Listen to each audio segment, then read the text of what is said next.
بسم الله الرحمن الرحيم الحمد لله رب العالمين والصلاة والسلام على رسوله الكريم أما بعد باب چل رہا تھا باب لزوم السنہ یا باب من دعا الى السنہ، جس نے سنت کی طرف دعوت دی، بدعات سے ڈرایا، اس کے لیے کیا اجر و ثواب ہے۔ اس تعلق سے یہ باب تھا اور ہم لوگ یہاں تک پہنچ گئے تھے اس حدیث تک۔ قال الإمام أبو داود رحمه الله حدثنا محمد بن كثير قال حدثنا سفيان قال كتب رجل إلى عمر بن عبد العزيز يسأله عن القدر۔ سفیان ثوری کہتے ہیں کہ ایک آدمی نے عمر بن عبدالعزیز کی طرف خط لکھا، یسأل عن القدر، جس خط میں وہ قدر سے، تقدیر سے متعلق سوال کر رہے تھے، تقدیر کے بارے میں۔ چونکہ ان کے زمانے میں ایسا فتنہ پیدا ہو چکا تھا، ایسے لوگ پیدا ہو چکے تھے جو تقدیر کا انکار کرنے لگے تھے، یعنی قدریہ لوگ۔ تو قدر کا فتنہ، قدریوں کا فتنہ اس وقت اٹھ رہا تھا، اس فتنے کو ختم کرنے کے لیے اس تعلق سے وضاحت چاہ رہے تھے۔ اس حدیث کو امام صاحب نے ایک اور سند سے بھی روایت کیا، وحدثنا الربيع بن سليمان المؤذن قال حدثنا اسد بن موسى قال حدثنا حماد بن دليل قال سمعت سفيان الثوري يحدثنا عن النضر۔ یہاں سفیان ثوری کہہ رہے ہیں يحدثنا عن النضر، وہ ہم سے حدیث بیان کرتے ہیں نظر کے واسطے سے ہے، تو مطلب سفیان ثوری نے نظر کے واسطے سے روایت کیا، یہاں پر نظر کا ذکر نہیں پہلی روایت میں۔ وحدثنا حناد بن السري عن قبيصة قال حدثنا ابو رجع عن ابي الصلت وهذا لفظ حدیث ابن کثیر ومعناه۔ یہ حدیث یہاں پر ابن کثیر کے لفظ ہے، یہ ابن کثیر محمد ابن کثیر ہیں، امام ابن کثیر تفسیر والے نہیں، ابن کثیر یہ محمد ابن کثیر ہے۔ وهذا لفظ حدیث ابن کثیر ومعناهم، اور بقیہ سندوں کا معنی ہے، باقی لوگوں کی حدیث کا معنی یہاں پر ہے اور لفظ ان کی حدیث کا ہے۔ حدیث جو ہے تینوں سندوں سے حدیث جو ہے متقارب ہم معنی حدیث ہے، لیکن یہاں پر لفظ جو ہے ان کی حدیث کے ہیں اور معنی باقی لوگوں کی حدیث کا بھی اسی کے جیسے معنی ہے۔ کہیں کہیں پر ابن کثیر کے الفاظ کے علاوہ بھی ذکر کر دیا مؤلف نے، اگر کسی لفظ کو ابن کثیر نے ذکر نہیں کیا، کسی اور نے ذکر کیا ہے تو مؤلف نے اس کو بھی ذکر کر دیا ہے۔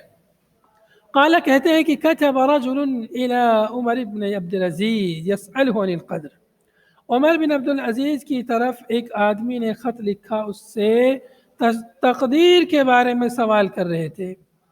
فكتب، اس کا جواب لکھا عمر بن عبدالعزیز نے، اما بعد اوصیک بتقوی اللہ، اما بعد یعنی حمد و ثنا کے بعد، بسم اللہ اور حمد و صلات کے بعد، اوصیک بتقوی اللہ، میں تمہیں وصیت کرتا ہوں اللہ کا تقوی اختیار کرنے کی، والاقتصاد فی امرہ، اور اس کے امر میں یعنی دین میں اقتصاد میانہ روی، اعتدال اختیار کرنے کی وصیت کرتا ہوں، واتباع سنت نبیہ صلی اللہ علیہ وسلم، اور وصیت کرتا ہوں نبی صلی اللہ علیہ وسلم کی سنت کی اتباع کرنے کی، نبی پاک صلی اللہ علیہ وسلم کی سنت کا اتباع کرنے کی وصیت کرتا ہوں، وَتَرْكِ مَا أَحْدَثَ الْمُحْدِثُونَ، اور ترک کرنے کی اس کو جس کو بدعتیوں نے ایجاد کر لیا ہے، ما احدث المحدثون، جسے محدثون یعنی بدعتیوں نے جسے ایجاد کر لیا ہے،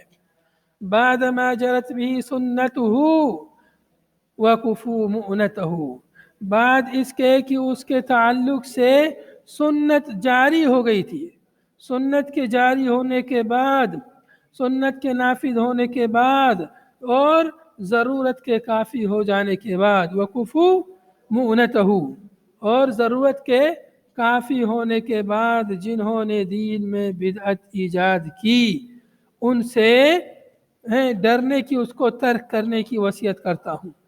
فعلیک بلزوم السنہ، فعلیک بلزوم السنہ، تم کو سنت لازم پکڑنا ہے، تمہارے اوپر سنت کو لازم پکڑنا ضروری ہے، علیکم بلزوم السنہ، سنت کو چمٹے رہنا، سنت کو اپنے دامن سے تھامے رہنا تمہارے اوپر لازم ہے۔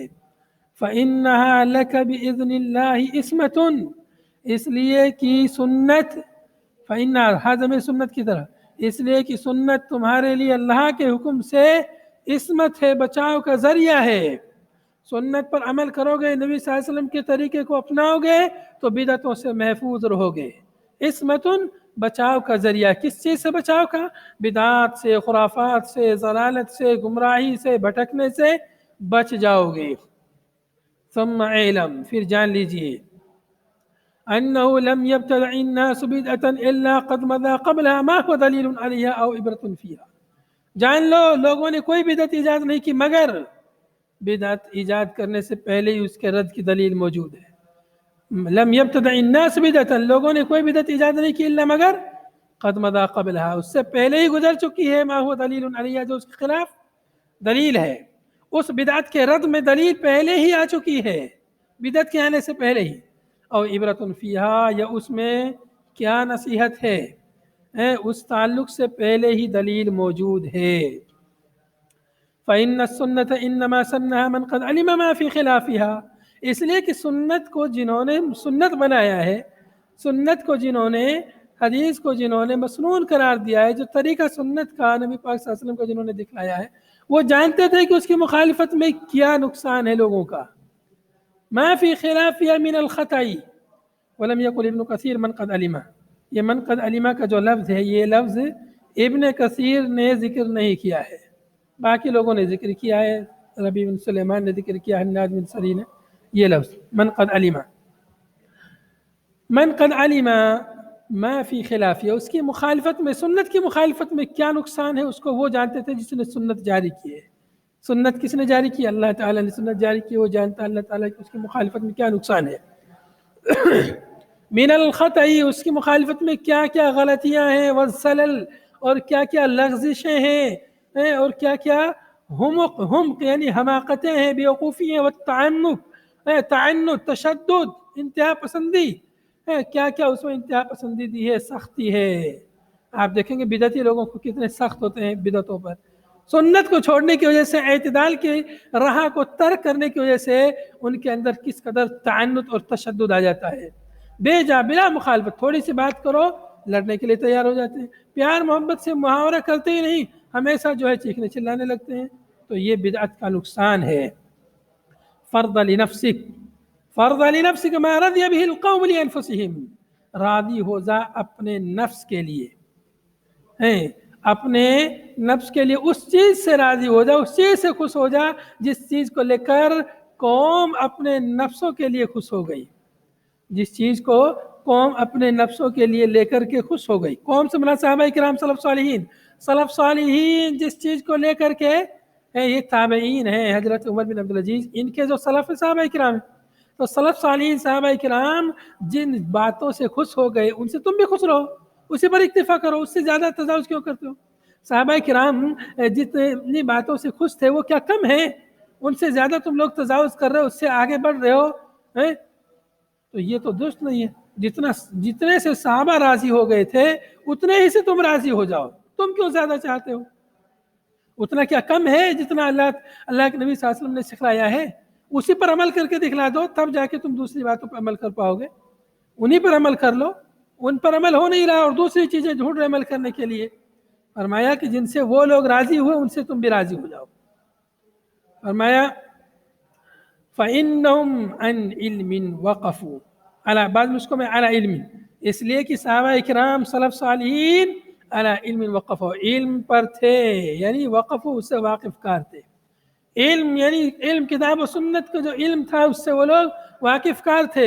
ایسا نہیں کہ تمہیں کوئی دلیل قرآن و حدیث میں مل گئی جس کا انہیں پتہ نہیں تھا، جو انہیں سمجھ میں نہیں آئی۔ وہ حقیقی علم پر تھے، قرآن و حدیث کو ہم سے زیادہ سمجھتے تھے، اس لیے جیسا انہوں نے سمجھا ویسا تم بھی سمجھو، اس سے زیادہ تجاوز نہ کرو۔ وَبِبَصَرٍ نَافِذٍ كَفَوْا، اور نافذ بصر یعنی بصیرت جو انہوں نے نافذ کی، جس بصیرت کی بنیاد پر انہوں نے قرآن و سنت پر عمل کیا، اس کو سمجھا، اس بنا پر کفوا، وہ رک گئے، اس سے تجاوز نہیں کیا انہوں نے۔ جتنا سمجھا، جتنا اللہ کے نبی صلی اللہ علیہ وسلم نے سمجھایا اسی پر اکتفا کیا، اسی پر عمل کیا، اس سے آگے نہیں بڑھے، رک گئے۔ کفو، اس سے اسی کو انہوں نے کفایت سمجھا، یا کفو، اس سے وہ رک گئے۔ جتنا ان کو اللہ کے نبی صلی اللہ علیہ وسلم نے سمجھایا اور جتنا انہوں نے قرآن حدیث سے سمجھا اسی کو انہوں نے کافی سمجھا یا اس سے اسی پر وہ رک گئے، اس سے آگے نہیں بڑھے۔ کفو پڑھو یا کفو پڑھو۔ وَلَهُمْ عَلَى كَشْفِ الْأُمُورِ كَانُوا أَقْوَى، اور وہ ان کے لیے وہ ہے جس پر وہ تھے، یعنی کشف امور پر وہ تھے، کانوا اقوا زیادہ قوی تھے، یعنی معاملات کا انکشاف قرآن و حدیث سے کہ جو مسائل تھے ان مسائل کے انکشاف، ان کی وضاحت اور ان کے بیان میں وہ ہم لوگوں سے زیادہ قوی تھے۔ اقوا زیادہ قوی تھے، یعنی ہم سے زیادہ وہ قرآن و حدیث کے مسائل کو سمجھتے تھے۔ کشف امور یعنی معاملات کا انکشاف، مسائل کا انکشاف، مسائل کی وضاحت، مسائل کے بیان کرنے میں، اس کو سمجھنے میں، اس کی تبلیغ کرنے میں، ایک دوسرے کو پہنچانے میں ہم سے زیادہ قوی تھے۔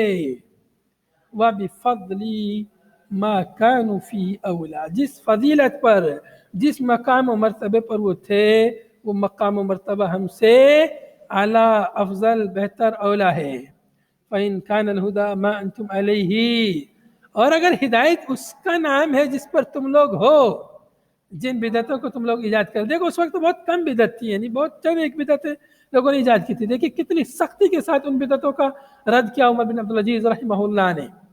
فَإِنْ كَانَ الْهُدَى مَا أَنْتُمْ عَلَيْهِ، اگر ہدایت اس کا نام ہے جس پر تم ہو، مَا أَنْتُمْ عَلَيْهِ جس پر تم ہو، لَقَدْ سَبَقْتُمُوهُمْ إِلَيْهِ، پھر تو تم ان سے بھی آگے نکل گئے ہو، صحابہ سے سبقت کر گئے ہو۔ کیوں سبقت کر گئے؟ اس لیے کہ تم تو ایسے ایسے نیک عمل کر رہے ہو جن کو صحابہ نے کبھی سوچا بھی نہیں تھا، جن کو صحابہ کرام نے کبھی اپنے وہم و گمان میں بھی نہیں لائے تھے جائے کہ وہ کرتے ان نیک اعمال کو جن کو تم کر رہے ہو، مطلب طنز تھا ان پر، یہ نیک عمل نہیں ہے جن کو تم نیک عمل سمجھ کے کر رہے ہو۔ اس لیے بدعت کہتے ہیں کہ بدعت یہ معصیت سے بھی زیادہ خطرناک ہے۔ معصیت ہے، گناہ ہے، زناکاری، چوری، بدکاری، بے حیائی، ڈکیتی، یہ سب ایسے گناہ ہے کہ انسان کو پتہ ہے کہ گناہ ہے اور کبھی اس کو افسوس ہوتا ہے تو توبہ کر لیتا ہے، لیکن بدعت سے انسان توبہ نہیں کرتا، بدعت کو اور محنت سے کرتا، اس کو ثواب سمجھ کے کرتا ہے، توبہ کہاں سے کرے گا؟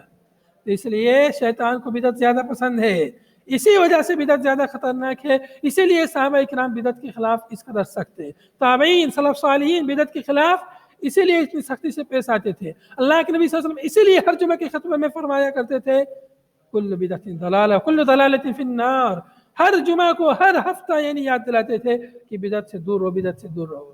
جتنا ڈرایا اتنے ہی مسلمان بدعتوں میں گم ہو گئے۔ فرمایا وَلَئِن قُلْتُمْ إِنَّمَا حَدَثَ بَعْدَهُمْ مَا أَحْدَثَهُ إِلَّا مَنِ اتَّبَعَ غَيْرَ سَبِيلِهِمْ وَرَغِبَ بِنَفْسِهِ عَنْهُمْ، اور اگر تم یہ کہتے ہو انما حدث بعدہم کہ یہ سب تو ان کے بعد میں ایجاد کی گئی ہے، ان کو نہیں ایجاد کیا ہے مگر کس نے؟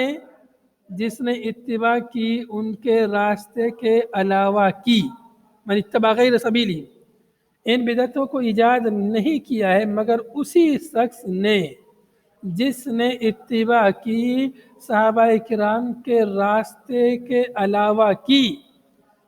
بدعتوں کو کس نے ایجاد کیا ہے؟ جس نے صحابہ کے راستے کے علاوہ کی اتباع کی۔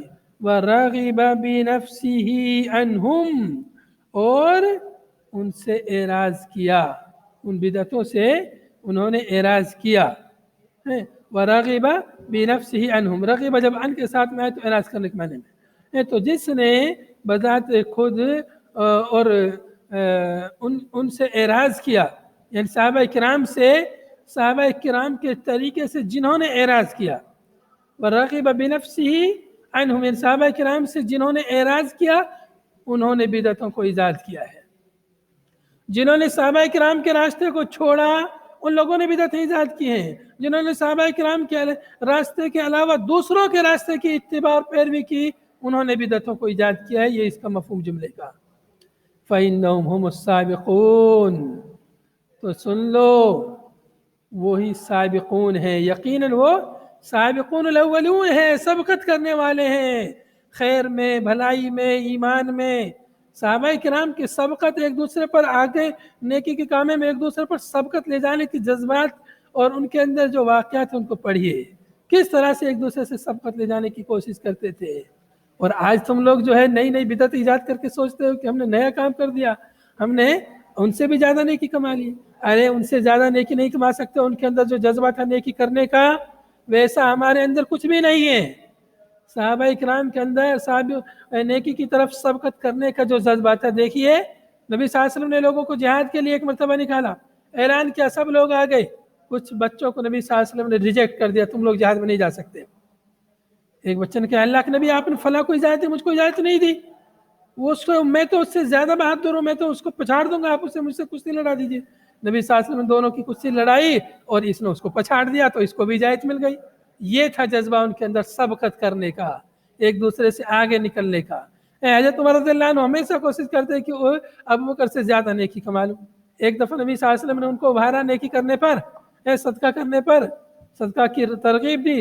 حضرت عمر رضی اللہ عنہ اپنے گھر کا آدھا سامان لے آئے کہ چلو آج عمر سے زیادہ میں صدقہ کرتا ہوں۔ حضرت ابوبکر صدیق رضی اللہ عنہ اپنے گھر کا پورا سامان لے آئے، گھر سے ان سے تھوڑا تھا لیکن جذبے میں ان سے سبقت نہیں کر سکے۔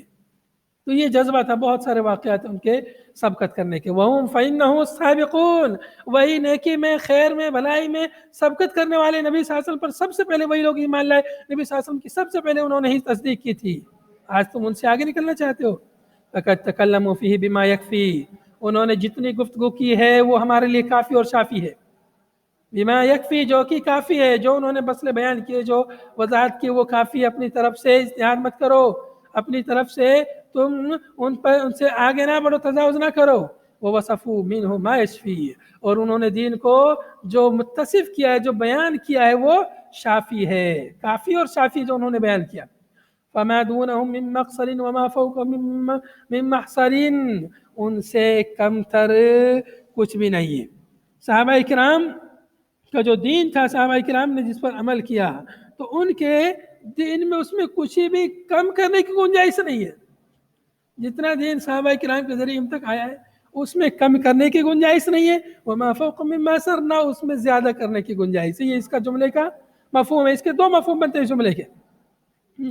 فَمَا دُونَهُمْ مِن مَقْصَرٍ وَمَا دُونَهُمْ مِن مَحْصَرٍ، فَمَا دُونَهُمْ من مقصر وما دون من مسر۔ اس کے دو مفہوم، ایک مفہوم تو یہ ہے کہ دین میں اب نہ اس سے کم کرنے کی گنجائش ہے، نہ زیادہ کرنے کی گنجائش ہے۔ جتنا دین ہمیں پہنچا ہے یہ مفہوم بھی صحیح ہے، نہ اس میں کم کرنے کی گنجائش ہے، نہ اس میں زیادہ کرنے کی گنجائش ہے۔ دوسرا مفہوم اس طرح ہے کہ دین میں جس چیز کے انکشاف کی ضرورت تھی، جس چیز جس چیز کے انکشاف کی ضرورت تھی، وہ صحابہ کرام نے اس کو منکشف کر دیا، اس سے زیادہ کی ضرورت نہیں ہے۔ اور جس سے انہوں نے انکشاف نہیں کیا، جس کی انہوں نے ضرورت نہیں سمجھی، اس کی بھی ضرورت نہیں ہے۔ جس کے منکشف کرنے سے وہ رک گئے، جس کے بارے میں گفتگو نہیں کی، کلام نہیں کی، کیا اس کے بارے میں کلام کرنے کی ضرورت نہیں ہے، اس کے بارے میں بحث و مباحثہ کرنے کی ضرورت نہیں ہے۔ واقعی یہ دو مفہوم ہو گئے اس جملے کے۔ ایک تو یہ مطلب دونوں کا قریب قریب ہی ہے۔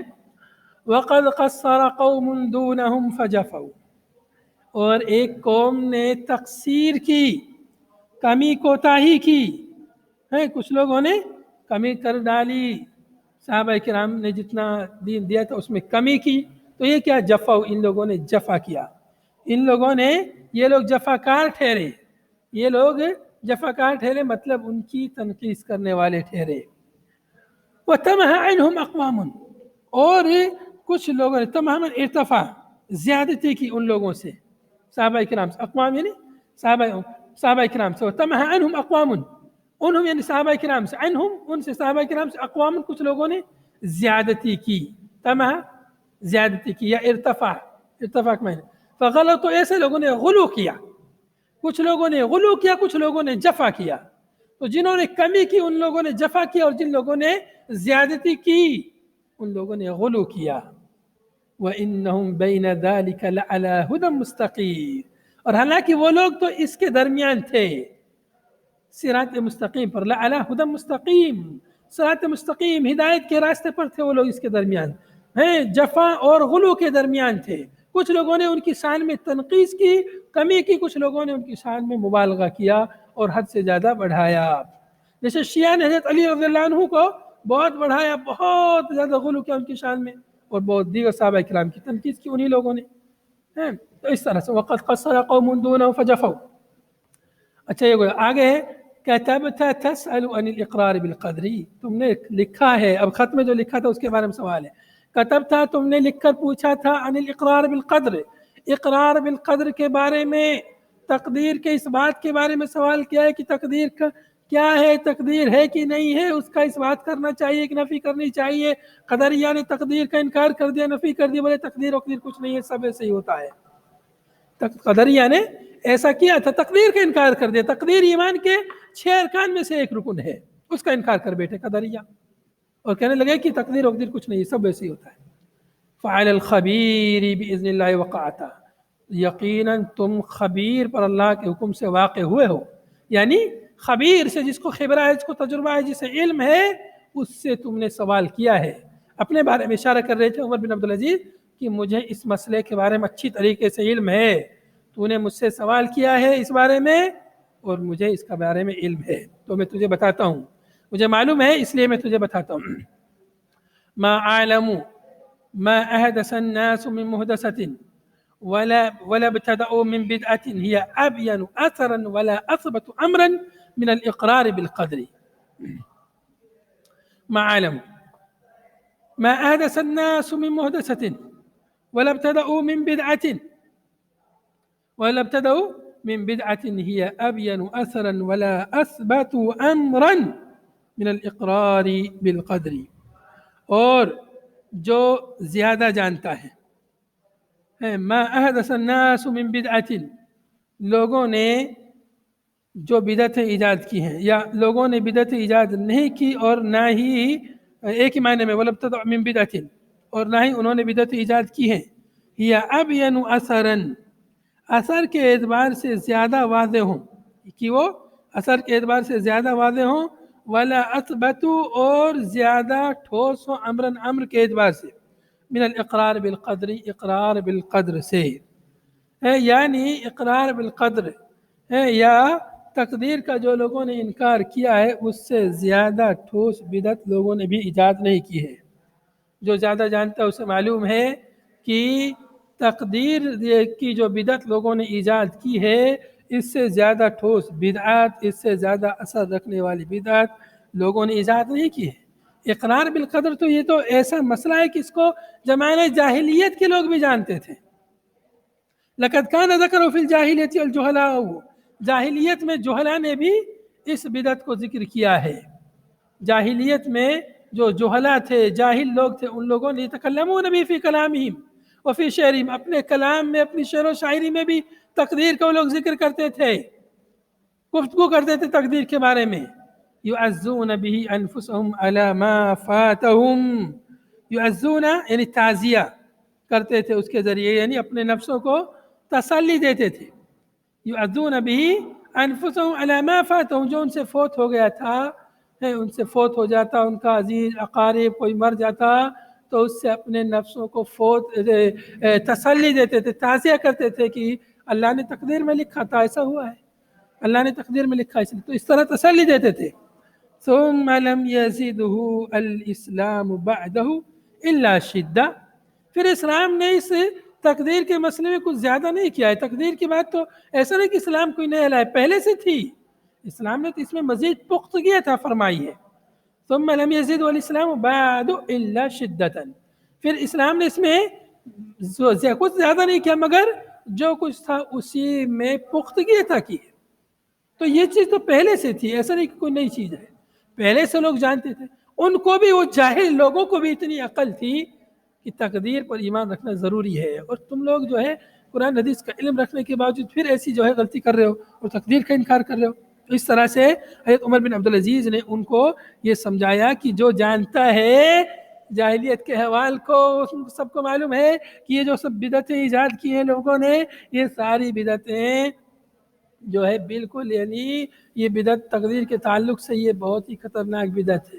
اتنی آسان چیز تم کو سمجھ میں نہیں آ رہی، جاہلیت کے لوگوں کو سمجھ میں آ رہی تھی اور تم لوگوں کو سمجھ میں نہیں آ رہی ہے. آگے فرمایا وَلَقَدْ ذَكَرَهُ رَسُولُ اللَّهِ صلی اللہ علیہ وسلم، وَلَقَدْ ذَكَرَهُ رَسُولُ اللَّهِ صلی اللہ علیہ وسلم فِي غَيْرِ حَدِيثٍ وَلَا حَدِيثَيْن، رسول اللہ صلی اللہ علیہ وسلم نے اس کو ایک دو حدیث میں ذکر نہیں کیا ہے، بہت سی حدیثوں میں بیان کیا ہے. ذکر رسول اللہ صلی اللہ علیہ وسلم فی غیر حدیث، ایک حدیث کے علاوہ، دو حدیث کے علاوہ، یعنی بہت ساری حدیثوں میں ذکر کیا ہے، ایک دو حدیث میں ذکر نہیں کیا ہے۔ وَقَدْ سَمِعَهُ مِنْهُ الْمُسْلِمُونَ، اور تحقیق کے سنا ہے اس سے کو آپ صلی اللہ علیہ وسلم سے مسلمانوں نے، یعنی صحابہ کرام نے آپ کو سنا، آپ سے تقدیر کے مسائل کو سنا ہے۔ فَتَكَلَّمُوا بِهِ فِي حَيَاتِهِ، چنانچہ انہوں نے اس کے ذریعے سے آپ کی زندگی میں، آپ صلی اللہ علیہ وسلم کی زندگی میں وبعد وفاتی اور آپ کی وفات کے بعد بھی انہوں نے اس مسئلے میں گفتگو کی، اس مسئلے میں گفتگو کی، یقیناً و تسلیما لربہم، یقین رکھتے ہوئے اور اپنے رب کے سامنے سر تسلیم خم کرتے ہوئے انہوں نے اس تقدیر کے تعلق سے انہوں نے گفتگو کی، انہوں نے تقدیر کے تعلق سے گفتگو کی۔ وَتَضْعِيفًا لِأَنفُسِهِمْ، اور اپنے کو اس سے کمزور سمجھ کر انہوں نے ایسا کیا، اپنے آپ کو کمزور سمجھتے تھے، اپنے آپ کو اللہ کے سامنے سر تسلیم خم کر دیتے تھے۔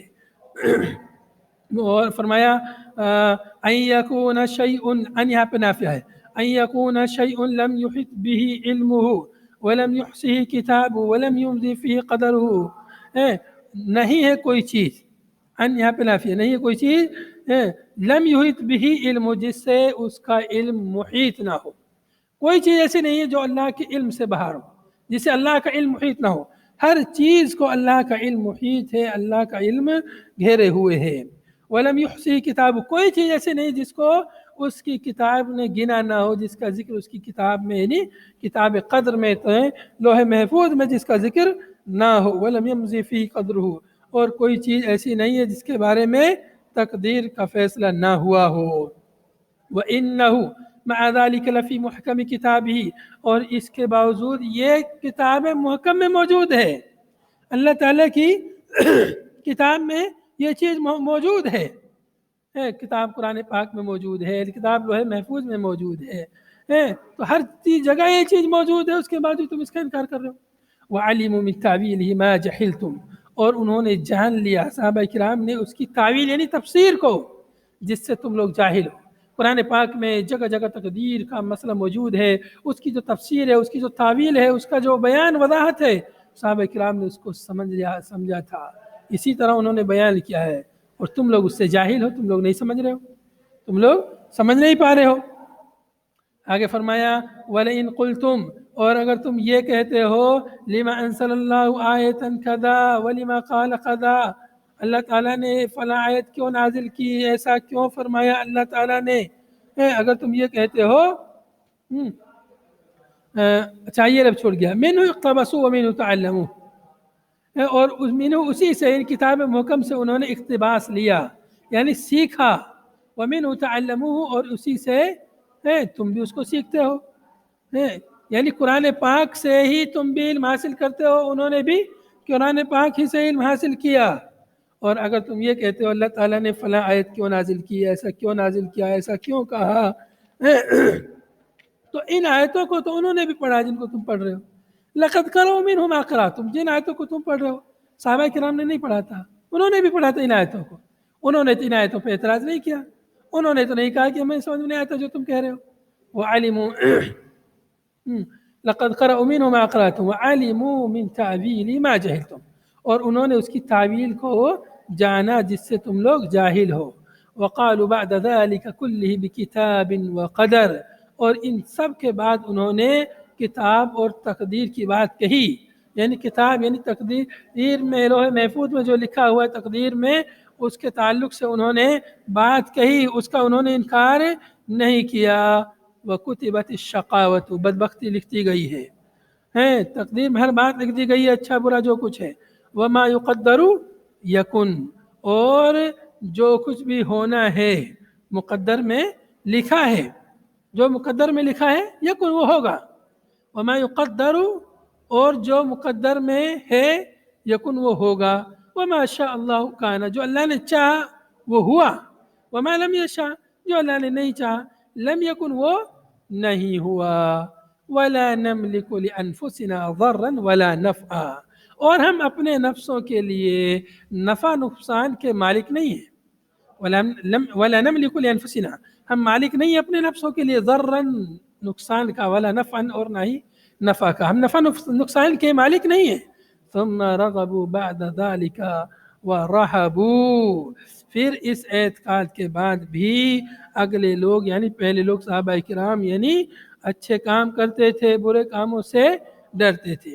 ثم مطلب یہ اعتقاد رکھتے تھے کہ نفع نقصان کے ہم مالک نہیں ہیں، نفع نقصان کا مالک اللہ تعالیٰ. یہ اعتقاد رکھنے کے باوجود بھی اچھے کام کرتے تھے. نہیں کہ چلو چھوڑو جانے دو جو تقدیر میں لکھا ہوگا، نہیں، محنت کرتے تھے، نفع کو حاصل کرنے کی کوشش کرتے تھے، نقصان دہ چیزوں سے بچتے تھے. رغبو یعنی اچھی چیز کی رغبت رکھتے تھے، خیر کے کاموں کی، بھلائی کے کاموں کی، عبادات کی وہ رغبت رکھتے تھے اور اس کو کرتے تھے.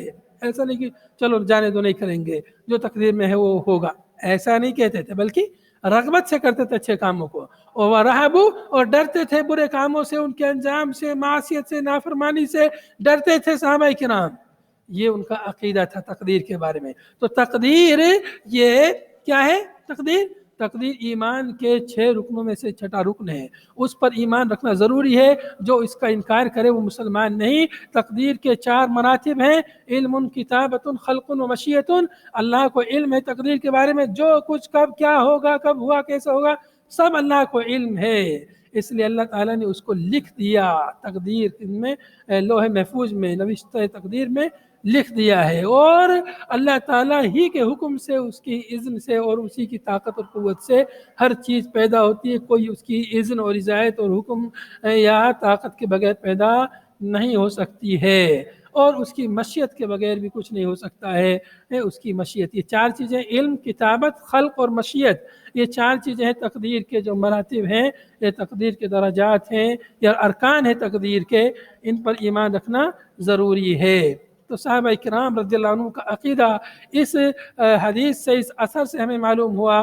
تابعین کا عقیدہ معلوم ہوا تقدیر کے تعلق سے. ان کا منہج معلوم ہوا کہ بدعات کے رد میں وہ کس قدر سخت تھے، بدعتوں کا کس طرح رد کرتے تھے. اور یہ بھی معلوم ہوا کہ بدعتوں کی وجہ سے سنتوں پر آنچ آتی ہے، سنتوں پر عمل کرنا لوگ چھوڑ دیتے ہیں. اس لیے ہمیں اپنے آپ کو بدعتوں سے بچانا چاہیے اور بدعتوں سے اپنے آپ کو دور رکھنا چاہیے. هذا وصلی اللہ وسلم علی نبینا محمد وعلى آله وصحبه أجمعين. سبحانك اللهم وبحمدك، نشهد أن لا إله إلا أنت، نستغفرك ونتوب إليك. والسلام عليكم ورحمة الله وبركاته.